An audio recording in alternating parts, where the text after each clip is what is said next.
a esto? La pantalla verde.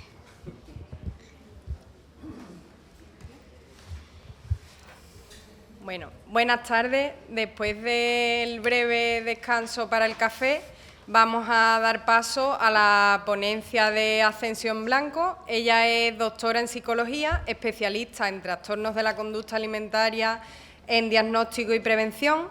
Es la directora del Máster Universitario Oficial de Trastornos de la Conducta Alimentaria y Obesidad en la Universidad Europea de Madrid y es miembro de dos de las asociaciones más importantes en los trastornos de la conducta alimentaria, que son la Academia de Trastornos Alimentarios, que es la americana, y AETCA, que es la Asociación Española. Ha hecho numerosas investigaciones y tiene una dilatada experiencia en el tratamiento de los trastornos alimentarios y entre ellas es la investigadora principal del proyecto E-Paciente en la E-Nutrición, que se llevó a cabo de 2012 a 2015 con una beca de la Cátedra Asisa en la Unión Europea. Y actualmente está investigando en estilo de vida, en ejercicio y trastornos de la conducta alimentaria. Es la responsable del área de motivación para el cambio en el proyecto ASEN, ¿verdad? El resultado del proyecto E-Paciente en la E-Nutrición es una página web y un blog que tienen mucha información de evidencias en trastornos de la conducta alimentaria y obesidad y es www.nutrinvest.es, por si alguien está interesado.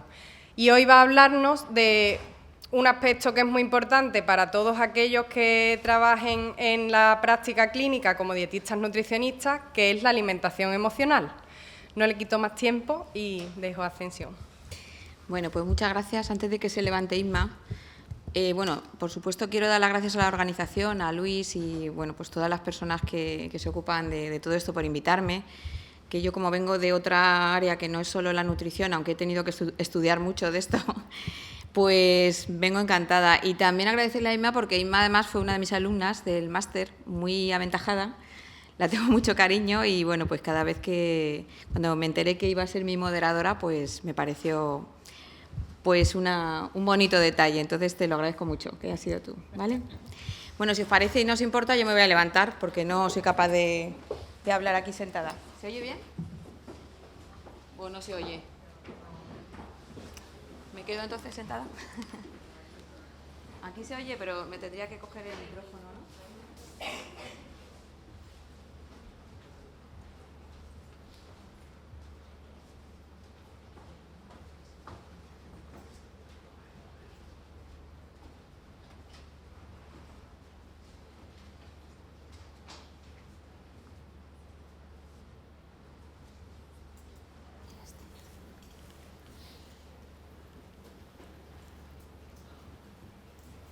¿Se oye?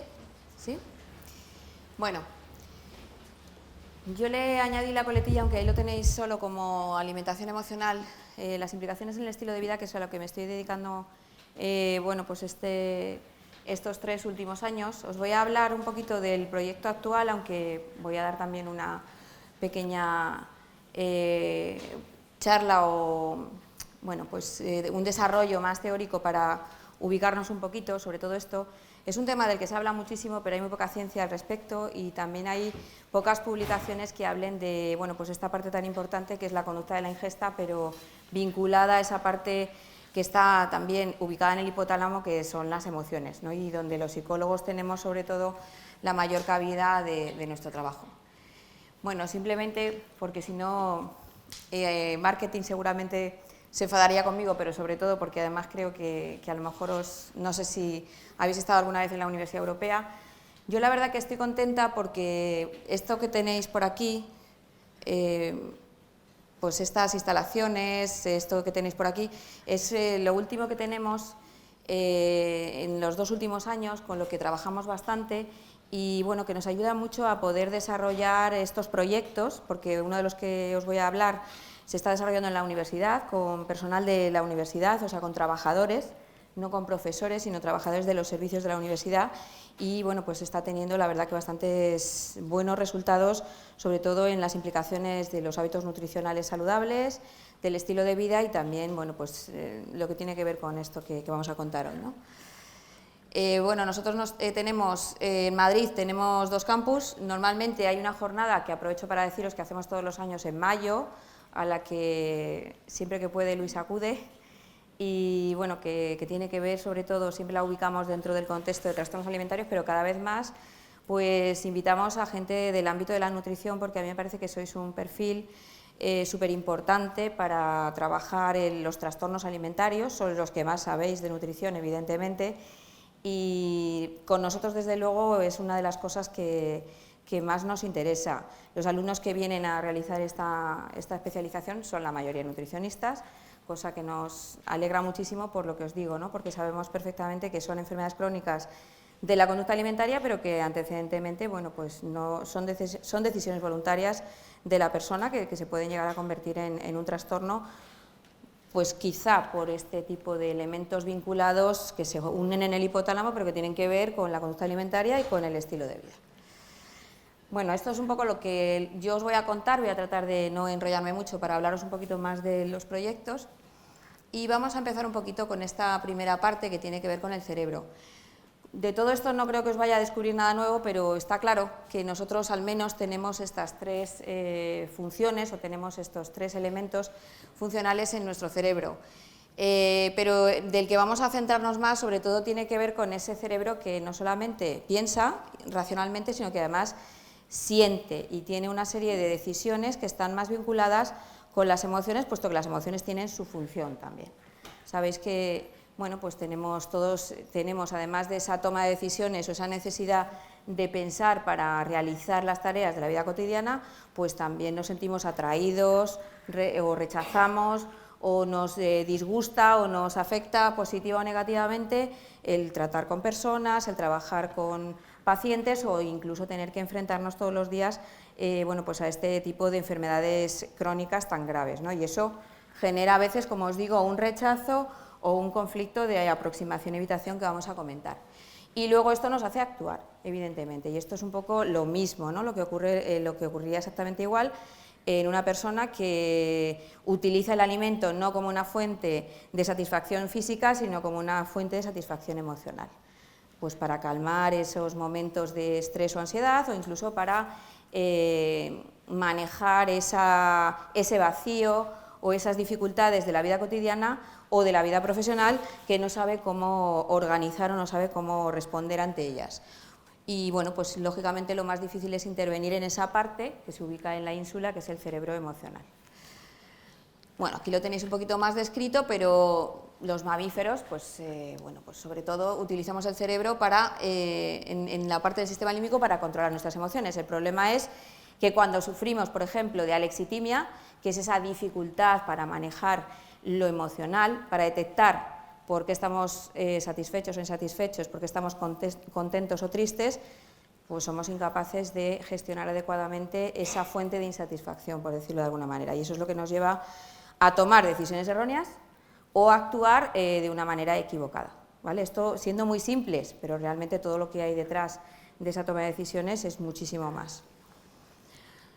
Tenemos, esta sería más o menos la organización, pero está claro que una de las cosas, por esto os pongo esta diapositiva, sería que esa mente emocional y esa mente racional que está unida por el cuerpo calloso, pues tiene una fusión o tiene una unión por algo.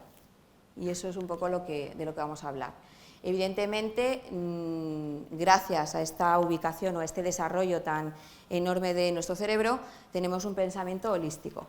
Y eso es lo que a veces perdemos de vista cuando tenemos una enfermedad del comportamiento alimentario o una enfermedad crónica en general que implique toma de decisiones, ¿de acuerdo? A veces lo que nos ocurre, que esto hablamos mucho los psicólogos, es esa dificultad para tomar conciencia de que realmente estoy enfermo, y eso es lo que no me hace cuidarme, ir al médico. Además, no sé si estaréis de acuerdo conmigo, pero los sanitarios somos los peores enfermos. Nosotros somos capaces de tomar decisiones con respecto a otros, pero tenemos muy complicado mirar nuestro ombligo y pensar que necesitamos cuidarnos para poder seguir haciendo el trabajo que hacemos. Y esto es así. Entonces, bueno, parte de lo que También contamos en medicina, los alumnos de medicina, que cada vez parece que les estamos creando un poquito más de conciencia con respecto a esto, es esto, el autocuidado, ¿no?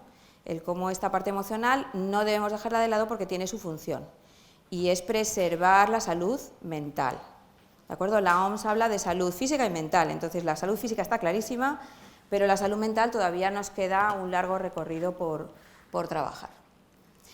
Bueno, se habla por lo tanto de un cerebro emocional, ahí se ha quedado un poquito cortado, pero bueno, pues esa sería esa división. Ahí veis que en la parte derecha de la segunda ilustración, bueno, pues es toda esa parte que nos hace disfrutar o que nos hace sentir o sentirnos bien. ¿Qué ocurre cuando utilizamos mal o cuando realizamos malas decisiones o cuando no trabajamos adecuadamente o no sentimos satisfacción por lo que hacemos? Pues esta parte del hemisferio derecho, en lugar de disfrutar, se convierte en una fuente de insatisfacción tan grande que lo que nos hace es generar exclusivamente emociones de carácter negativo, por lo tanto, alterar los estados de ánimo. Si tuviéramos que explicar, nosotros cuando recibimos un paciente en la consulta que tiene estrés o que viene por un problema de estrés, no viene estresado, lo más probablemente. Llega a nuestra consulta ya cuando viene decaído, deprimido, porque en realidad estamos hablando de un continuo, donde podemos estar hoy aquí arriba y mañana estar totalmente inactivo. Es decir, que podemos sufrir procesos de sobreactivación o de inactivación, ¿de acuerdo? La inactivación total sería muy mala, ¿verdad? Esa no nos interesa. Pero a veces llegamos a ese estado, que eso no nos compete hoy, pero si nosotros no cuidamos esta parte que tiene que ver con la alegría o con la tristeza, que también es necesaria, ¿cuál sería la función de la tristeza? ¿Para qué tenemos que estar tristes? Porque es una fuente de insatisfacción, ¿no? Estar triste, ¿o qué? ¿Qué os parece? Por ejemplo,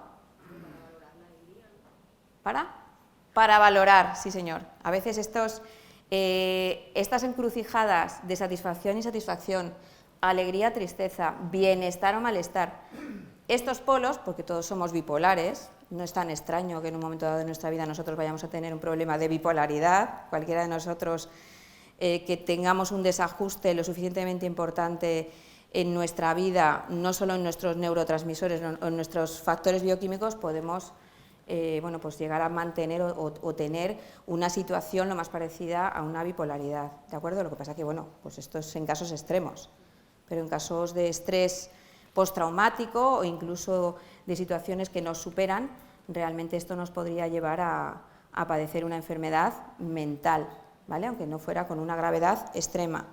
A veces una de las fuentes de insatisfacción y de utilizar la comida como elemento primario para manejar ese estrés, pues sería esta, ¿no? Luego, entonces, la ingesta está muy relacionada con las emociones y con la alimentación en general. Bueno, hay un concepto, nosotros nos gusta más llamarlo un proceso alimentario, como tenéis ahí, pero en realidad la alimentación es un comportamiento, ¿no? Es una conducta. ¿Uno decide voluntariamente qué quiere comer? ¿O alguien le obliga?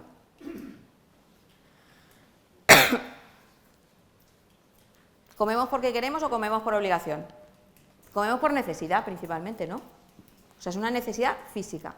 ¿Cuál es la dificultad? Precisamente que ese carácter fisiológico de la alimentación, bueno, pues nos ayuda o nos permite cubrir las necesidades básicas que aseguran la supervivencia. El problema viene cuando esa conducta de ingesta, de sobreactivación o infraingesta, como podemos decir, viene por un problema personal o psicológico o por un problema social. Porque, como vamos a ver, el alimento cumple diferentes funciones también. Una función física, primaria, básica para la supervivencia, pero también tiene o cumple otras funciones relacionadas con la interacción social o con las relaciones interpersonales.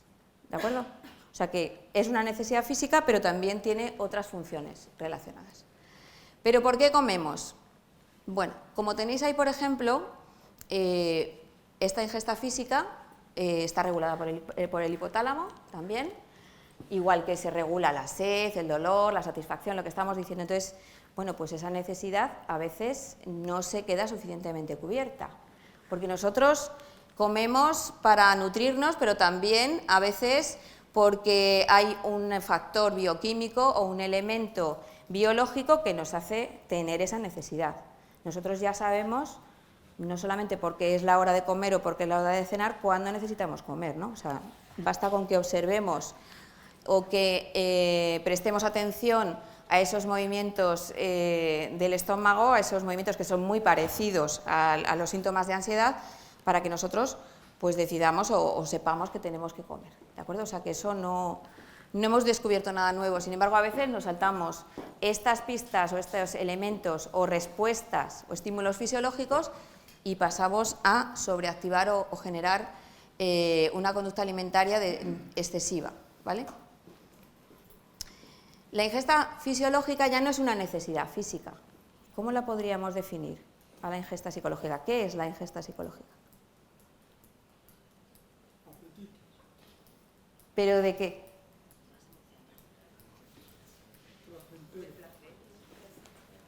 Es el hedonismo, ¿no? Nosotros buscamos en realidad ser felices, estar bien, tener una fuente de satisfacción. ¿Por qué comemos para conseguir esta satisfacción? Pues a día de hoy no lo sabemos, pero lo que está demostrado y está claro es que comer provoca un bienestar o un placer inmediato. ¿De acuerdo? ¿Y por qué será? Que vosotros sois nutricionistas y lo sabéis mejor que yo. Efectivamente, porque hay una liberación hormonal, hay otra vez un proceso químico que realmente me provoca esa satisfacción. ¿El problema dónde está entonces? En esa generación de ese ciclo repetido. Se activan una serie de elementos a nivel cortical, a nivel de la neurotransmisión, que lo que hacen es liberar o poner en marcha un sistema de recompensa, un sistema de refuerzo, y eso hace que la comida, al final, al ser una fuente de placer, se repita. O sea, sería lo más parecido a una conducta adictiva. En realidad hay muchos estudios de investigación que explican que, al igual que nosotros podemos tener una adicción a las sustancias, a las drogas, al café, a los estimulantes, pues en muchos casos estas conductas alimentarias exageradas, que hoy en día, ahora lo veréis, ya las escalas diagnósticas, tanto las americanas como las europeas, aceptan como que hay muchos trastornos alimentarios atípicos que están en la población general, es decir, en cualquiera de los que estamos aquí sentados. En momentos puntuales, cualquiera de nosotros podemos tener esa conducta de sobreingesta excesiva. Pues mira, ahora mismo que viene una época así como muy familiar, ¿no? Pues es normal. Entonces, empezar a jugar con este tipo de momentos sociales que están vinculados con el alimento, con la felicidad, con la satisfacción, pues empieza a generar esos circuitos de recompensa o esos elementos de respuesta que, si son recompensados con alimento, pues se van a repetir con relativa facilidad. Esto, si estuviera aquí un conductista, estaría encantado porque lo he explicado tal cual se produce en el cerebro animal. No siempre es así, claro, eso es lo que nos distingue de los animales. Justamente lo que pasa es que cuando se activan esos circuitos de recompensa, nosotros empezamos a liberar una emoción. Si la emoción con la sobreingesta es de insatisfacción, ¿qué puede pasar? ¿Cómo? Dejas de comer. Bueno, pues eso, así muy básico, podríamos decir que es lo que le pasa a una persona que tiene un síndrome restrictivo, una conducta alimentaria restrictiva grave, lógicamente, ¿vale? Pero que es voluntario inicialmente. Podemos decir que es algo que tú tomas la decisión de no comer. Eso te genera una satisfacción y también hay una recompensa social, ¿no? Cuando tú empiezas a adelgazar, después de una temporada que has tenido sobrepeso, ¿qué te dice la gente? Oye, qué bien estás. Luego tienes otra recompensa. Con lo cual, como decimos, los factores biológicos y los factores sociales están muy vinculados y los factores personales también están en esa tríada. ¿De acuerdo? ¿Qué ocurre aquí? Pues que esta motivación, esta recompensa, este circuito eleva nuestro grado de motivación, ¿vale? Y entonces lo que se empieza a producir es esa alteración en los mecanismos de hambre-saciedad, porque, como hemos visto, se ubican en el mismo sitio, en el hipotálamo, ¿de acuerdo? Alteramos. Una de las cosas, por ejemplo, que tenemos que enseñar o trabajar con los obesos, ¿cuál es? A que paren de comer, es decir, a que empiecen a detectar o a percibir cuando están llenos, antes de estar que revientan, ellos paran cuando ya notan que no pueden más. Uno de los trabajos pasaría por esto, ¿no? Por enseñarles a detectar, ahora está muy de moda el mindfulness, la meditación, pero realmente utilizarla en este sentido es útil, sobre todo para las personas que tienen obesidad o que sufren un trastorno por atracón, porque no saben parar. Comen, comen, comen y al final entran en otro círculo. Para los que estéis interesados en este tema, esto no lo vamos a contar aquí, hay un vídeo que rula por internet que es un poco duro, pero yo creo que ayuda bastante a entender esta enfermedad, que se llama Diario de una anoréxica. Es largo, es una chica francesa, que seguramente alguno ya lo habréis visto, ¿no? Y bueno, en realidad ella empezó con una bulimia, lo que pasa que por el subtipo restrictivo, Diario de una anoréxica se llama. Y explica, bueno, pues todo el sufrimiento de la enfermedad y explica justamente esto que estamos diciendo. Le pregunta a la locutora, ¿por qué sigues comiendo? Pues porque en este momento, y de hecho ella acepta uno de los días a bajar a tomar algo con una de las amigas, porque pierden los amigos, aíslan completamente este factor social, pero simplemente se centra en la comida. O sea, en realidad dura 5 minutos la comida y no habla con ella para nada. Es decir, que en realidad ese circuito, esa recompensa, la obtiene en ese punto nada más. Bueno, aquí tenéis un ejemplo, como hemos dicho, no dejan de ser factores bioquímicos, está claro. Hay una serie de neurotransmisores o de circuitos que están lógicamente relacionados, hemos estado hablando a lo largo del día sobre esto, no me voy a detener, con todo lo relacionado con la conducta de ingesta, que van en este sentido y viceversa. ¿De acuerdo? ¿Qué más cosas? La ingesta social, como decíamos, puede haber dos razones sociales por las que comamos. Una es por esa necesidad de reconocimiento, de interacción, de comunicación, y otra es por el aspecto de los alimentos. Si os paseáis por los grandes centros comerciales, pues la gente, normalmente, sobre todo los niños, lo normal es que si tienen que elegir entre una fruta o un pastel de color rosa fucsia o de color azul cielo, pues bueno, pues esto los pasteleros, los consumidores, bueno, pues los empresarios en general lo saben y esto es un poco lo que hay, ¿no? Entonces, yo creo que vosotros tenéis un papel social muy importante. Hablaba hace unos minutos con Carmen del tema social, ¿no? De los medios, del impacto, la moda en general también es un efecto de recompensa, tiene ese mismo efecto y me parece que sería muy interesante, ¿no? Hablar no solamente de los nutrientes, sino hacer un lenguaje sencillo, que se entienda, que el nutricionista pueda hablar a la población normal, de cara a prevenir y que se entienda la pirámide y todo lo que sea necesario sobre la alimentación, porque está muy vinculada con la conducta y muy vinculada con la emoción.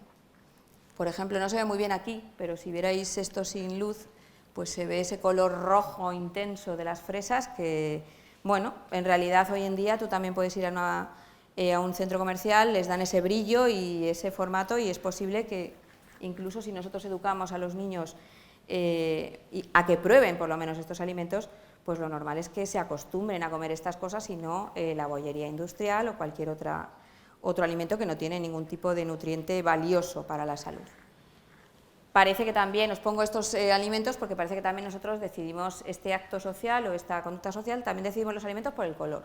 O sea, no todos nos sentimos atraídos por el mismo tipo de alimento y tiene que ver también por esa elección que nuevamente se encuentra en el centro del placer, en el hipotálamo, en el sistema límbico y que tiene que ver con el color de los alimentos. Si tenemos que decidir entre una fresa y un plátano, bueno, pues habrá personas que en función de sus necesidades físicas y emocionales, pues van a elegir más fácilmente el plátano si es que los colores que tienen que ver con lo que les resulta atractivo es el amarillo, por ejemplo, o el rojo en el caso de las fresas. ¿De acuerdo? Bueno, hay otro concepto importante, voy a ir un poquito más rápido en esto para poder llegar a los proyectos, que es el hambre física y el hambre emocional. Sobre esto se ha hablado mucho, pero como os digo, hay muy pocas evidencias que, bueno, pues que demuestren que hay una vinculación directa, pero sí que se sabe, lo que hemos visto desde el principio, que existe esta vinculación entre el cerebro emocional y el cerebro racional. Por lo tanto, esa toma de decisiones o esas necesidades físicas que me empujan a comer, pues también están relacionadas o se genera ese circuito de recompensa con las emociones. ¿De acuerdo? Se habla, por ejemplo, del hambre real. Pues no sé, yo creo que el hambre emocional también es un hambre real, estábamos diciendo, ¿no? Pero de otra índole. Ese vacío lo llenamos con alimento, pero a lo mejor lo tenemos que llenar con con una persona a nuestro lado, con un hijo, con una tesis, no sé si la tesis rellena ese vacío, pero desde luego cuando la acabas es como si te hubieran quitado todo lo que llevas puesto, porque es agotador, ¿de acuerdo? También tiene que ver con la motivación, este hambre física, como tenéis aquí, es un motivo, es uno de los elementos básicos de la conducta de las personas que tienen que ver con las necesidades biológicas. Todos sabemos que, bueno, pues esos diferentes lugares que se encuentran en el hipotálamo lateral, ventromedial, paraventricular, se ponen en marcha con un objetivo y sobre todo es estimular estas necesidades de ingesta, de beber agua, de seguridad, necesidades sexuales, etcétera, etcétera. O sea que en realidad son impulsos. Hay algunos impulsos que son necesarios para la supervivencia y otros no, pero la inmensa mayoría de ellos son elementos que tienen que ver con la motivación. La motivación es ese mecanismo que nos empuja a actuar. En uno de los proyectos que nosotros estamos trabajando la estamos midiendo, porque sí que nos hemos dado cuenta, ahora os lo voy a contar con más detalle, que las personas, no sé si conocéis la teoría de Prochaska y Di Clemente sobre la motivación. Bueno, es una teoría que se está utilizando con mucha eficacia en las conductas adictivas y que ahora se está aplicando a los trastornos alimentarios y al estilo de vida. Bien, pues según esta teoría parece que las personas nos podemos encontrar en una fase de motivación antecedente, es decir, en precontemplación. Es esta persona que está detrás de la barrera mirando a los toros, pero no se tira. ¿Todavía está? ¿En qué fase podríamos decir de motivación que estaría? ¿Tiene conciencia de lo que le pasa? Por ejemplo, para que lo tengamos un poquito más claro. ¿Cómo? Que si no se tira todavía es consciente, ¿no? Esta es una fase inconsciente, esta sería la fase en la que es muy difícil, por ejemplo, trabajar en obesidad porque el obeso no es consciente de su problema. ¿Se entiende? Entonces nosotros en el proyecto hemos cogido, claro, para que nuestros resultados sepamos si avanzan o no, de momento hemos cogido a personas que están en contemplación, es decir, que están en esa fase que saben que necesitan o que tienen un problema y que necesitan ayuda, pero que están ahí, que si se vuelven para atrás a la fase anterior o si se van a la fase de acción. ¿Entendéis? O sea, que eso es muy importante. ¿Por qué? Porque en realidad los motivos personales o la motivación por hacer algo, la toma de decisiones, como acabamos de ver que está en el cerebro racional, hay que estimularla. Y lo que se sabe es que en el cerebro del obeso está bastante poco reactivada, podemos decir. ¿De acuerdo? ¿Esto no quiere pasar o qué?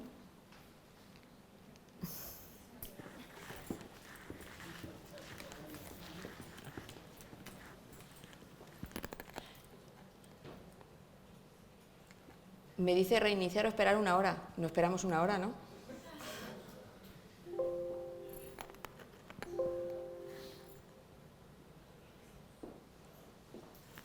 ¿Qué hacemos?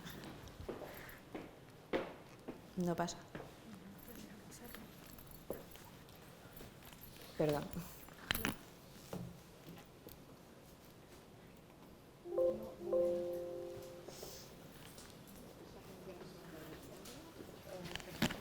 Espera, a lo mejor para dejarlo, ¿no? Dale, espera. Que a lo mejor esperas para que se reinicie luego. ¿Ya? ¿No? Sí. Ahora, ¿no? Sí. Sí. Gracias. Perdón. Bueno, aquí tenéis también, alguna ilustración. Esto lo podéis encontrar en cualquier libro de fisiología, no os voy a decir nada nuevo, pero bueno, está bien estudiar un poquito la regulación de la ingesta porque, como os digo, es una parte fisiológica, es una conducta fisiológica y tiene que ver pues, con esa toma de decisiones. ¿De acuerdo? Normalmente tú comes por necesidad, pero hay veces que ni siquiera lo decides, hay momentos en la vida o días en los que tú no tienes esa necesidad física y bueno, pues no se estimulan esos centros de la neurotransmisión. Estas serían más o menos los lugares o los elementos del hipotálamo que están relacionados con esta activación o con esta motivación y que tienen que ver con la conducta de ingesta y que se trabajan sobre todo en el tema de la conducta de sobreingesta, en el tema de los obesos. Es muy importante regular o trabajar en el estudio, en el cuidado y en la detección, en esta toma de decisiones de los centros de hambre-saciedad, porque es una de las cosas que tienen más alterada. ¿De acuerdo? Bueno, siempre pongo esta diapositiva porque, fijaros, la conducta alimentaria y el estilo de vida, pues ya estos dos señores tan importantes pues se han unido, un cardiólogo pues muy prestigioso con un cocinero también muy prestigioso para hablar de esto. A vosotros esto os parecerá una obviedad, pero en psicología no lo ha sido, o en medicina, porque bueno, pues el que dos personas tan relevantes y de mundos aparentemente tan diferentes se pongan de acuerdo para hablar de la prevención en estas enfermedades de carácter alimentario, pues es un avance muy importante para nosotros. Por lo tanto, sabiendo que hay una parte de la conducta de ingesta, de la conducta de hambre que es física, también podemos hablar de que tiene que existir una parte más emocional que nos motive para comer o nos motive para dejar de comer. Como os decía antes, una persona restrictiva grave puede llegar a borrar esta motivación o estas pistas o necesidades físicas del hambre, de tal manera que llega a autoconvencerse de tal forma que llega un momento que no tiene hambre. Puede pasar un día, otro día comiendo una manzana cada día. Incluso interpretar que comer un poco más de una manzana es un atracón, o sea, es cometer bueno, pues un delito prácticamente. O sea, que fijaros hasta qué punto el tema emocional puede estar implicado en la conducta o en la génesis de una enfermedad que inicialmente empieza en la conducta y que se convierte en una enfermedad psicosomática. ¿De acuerdo? Esto es lo que os decía antes, se alteran los mecanismos de recompensa inmediata, el refuerzo de conductas placenteras como mecanismos reguladores, en este caso, de las emociones. ¿De acuerdo? Pero hay muy pocos estudios sobre esto, incluso pocos actuales. Bien, pues teniendo todo esto en cuenta, actualmente, o nosotros en este momento, estamos trabajando mucho el tema de esta alimentación emocional, este control o esta detección en los elementos de recompensa y en la motivación por una toma de decisiones adecuada en relación con la conducta alimentaria, con el ejercicio y con la salud en general, junto con el estilo de vida. Entonces, se sabe, vamos a ver estos 3 puntos, que yo lo he dividido más o menos así para hacerlo más sencillo, pues que normalmente cuando hay un estilo de vida desorganizado, como decía esta mañana nuestra compañera, en relación a los hábitos de sueño, a la alimentación, al ejercicio en general, bueno, pues lógicamente son personas que están más predispuestas a desarrollar enfermedades de este carácter más crónico o al abandono de la salud, como tenéis aquí. O sea, esta falta de homeostasis en la conducta alimentaria puede dar como resultado también, que lo veremos muy brevemente porque no es el objetivo de hoy, a esos desórdenes alimentarios que inicialmente son leves y que después se convierten en conductas tan frecuentes que pueden llegar incluso a poner en peligro la vida del individuo. ¿De acuerdo? Normalmente se mide casi siempre con el índice de masa corporal, esta mañana lo comentaba nuestra compañera que ha trabajado con mujeres embarazadas, pero está claro que bueno, pues tener un índice de masa corporal mantenido en el tiempo, añadido a otras variables, por debajo de 17 puntos, bueno, en el Hospital del Niño Jesús, que son con los que yo trabajo, pues incluso hay casos peores, niñas que tienen un índice de masa corporal de 12, 13, 14, con una estructura corporal más o menos grande. O sea, estamos hablando de casos de delgadez extrema, pero también están los opuestos en la curva normal. Antes, digamos que en los dos lados de la curva normal había muy poquitos casos de anorexia restrictiva y muy poquitos de obesidad, pero es que ahora el tema de la obesidad ya empieza a pasarse a la parte central de la curva de Gauss.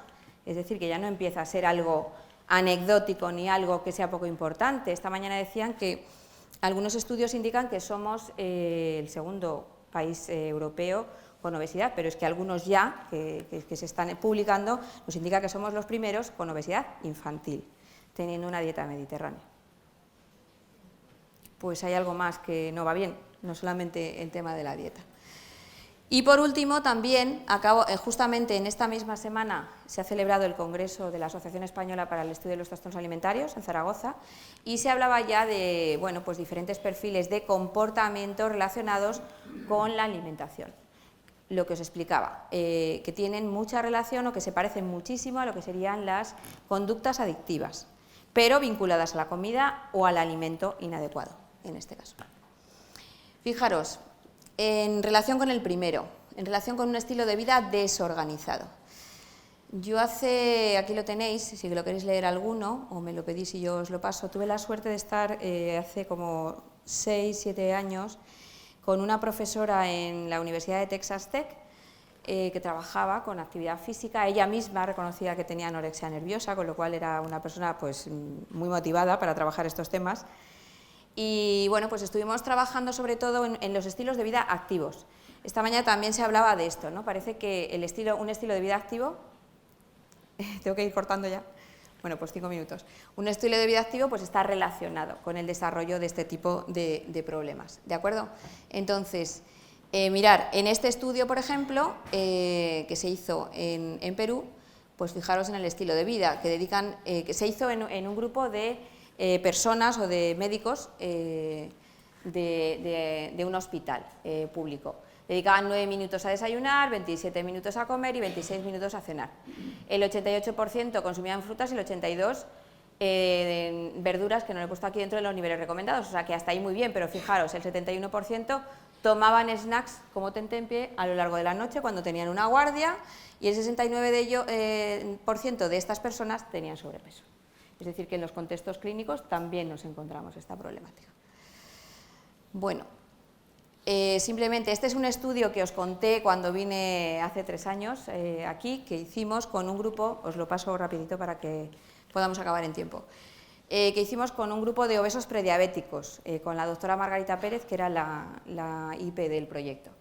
Bueno, esto era un grupo de personas, las condiciones o los criterios de inclusión eran que no hicieran ejercicio físico, que no lo hubieran hecho nunca en su vida, que tuvieran niveles de prediabetes y que estuvieran tomando medicación. Bien, tuvimos un grupo de 10 sujetos, nada más, de los cuales 9 aguantaron todo el tratamiento, que fueron 12 meses más 3 meses de seguimiento, y a día de hoy os puedo decir que estos divinos, porque ellos se sienten muy orgullosos de llamarse divinos, siguen haciendo ejercicio, porque nos lo encontramos por la mañana en el gimnasio, son gente mayor, y han dejado de tomar medicación. Es verdad que, como no ha habido un seguimiento posterior, no podemos saber si esa medicación la han tenido que volver a tomar, pero bueno, pues fue un resultado que nos pareció. Aquí los tenéis haciendo ejercicio en el gimnasio, corriendo, y bueno, pues esta señora que se llamaba Marisol, que era muy maja, que tenía grandes problemas con el chocolate y que empezó a regular su ingesta emocional, que la vinculaba sobre todo con este tipo de alimentos.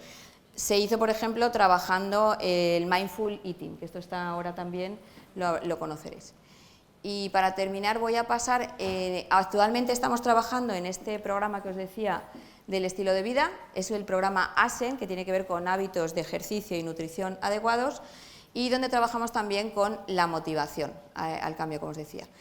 Se ha hecho como tenéis aquí, ¿veis? Se ha hecho en un grupo de personas, trabajadores de la Universidad Europea, voluntarios, que lo que quieren no vienen a adelgazar, vienen a mejorar su estilo de vida. Lo que pasa es que les enseñamos hábitos de nutrición con nutricionistas, hábitos de ejercicio con preparadores físicos y trabajamos la motivación para el cambio, sobre todo, no tanto con la comida, con psicólogos.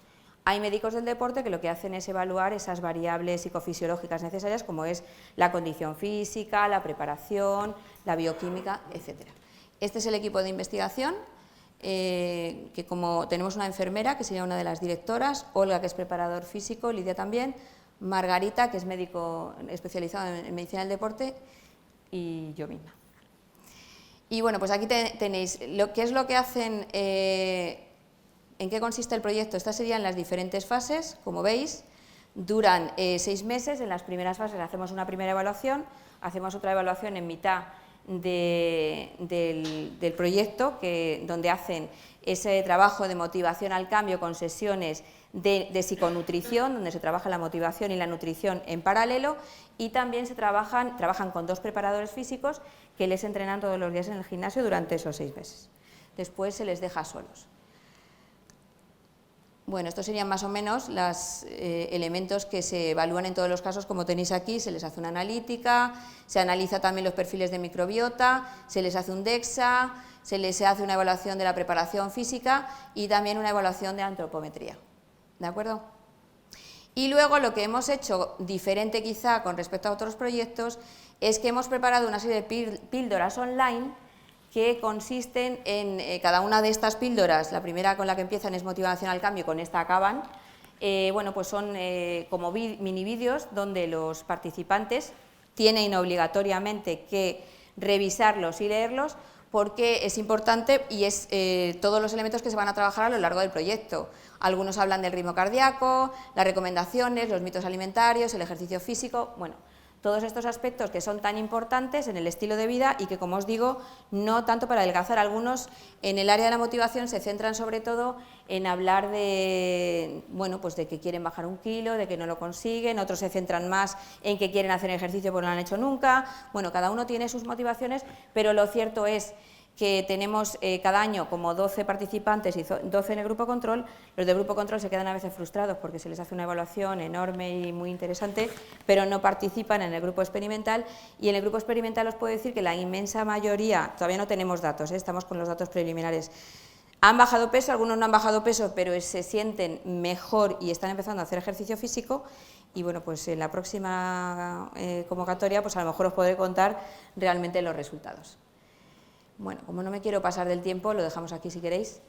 Muchas gracias, no sé si hay tiempo para preguntas, pero bueno.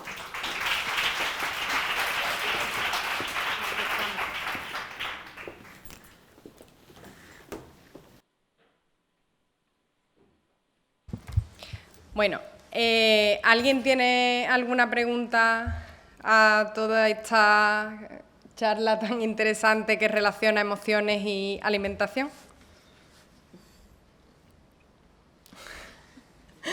Por aquí.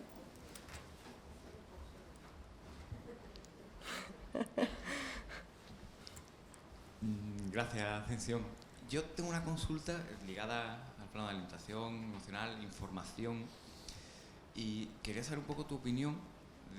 Nosotros tenemos quizá cada uno un punto de vista sobre las aplicaciones que están ahora tan de moda, con las que las personas van a los supermercados, pasan el lector por el código de barra y les clasifican esos alimentos en malo, malísimo, de la muerte, o súper sano. ¿Cómo piensas que ese tipo de información puede ser traducida por una persona normal, de la población normal? ¿Y qué incidencia puede tener en el riesgo de trastorno del comportamiento alimentario? Si hay algo que tengáis visto en ese aspecto. Pues como os comentaba, justamente en el congreso que ha sido justo antes que este, ya se están creando bastantes aplicaciones desde la medicina, y desde los profesionales en general. Tampoco tienen todavía resultados.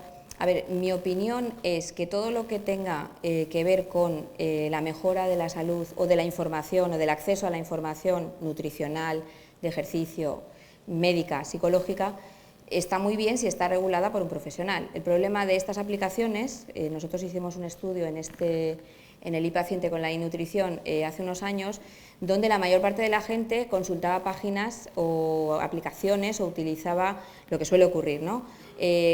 Todas esas fuentes de información que no tienen evidencia científica.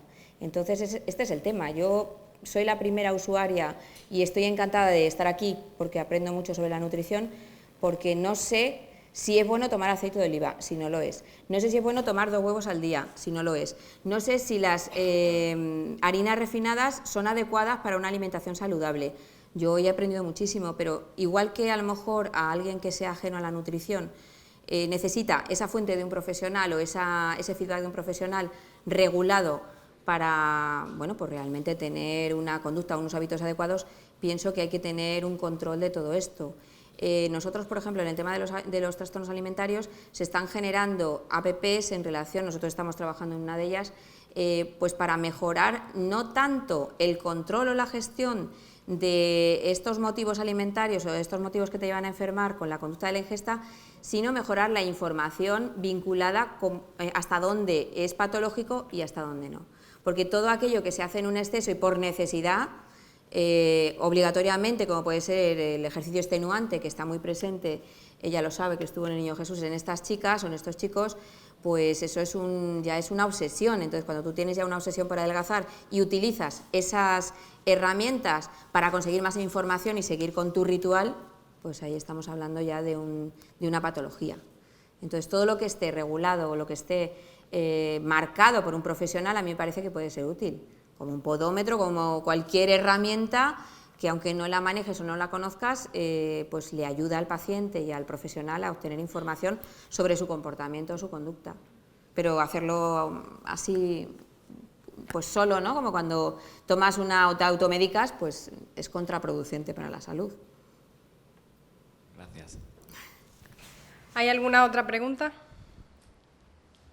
Vale, pues dejamos aquí la ponencia. Muchas gracias. Muchas gracias a todos.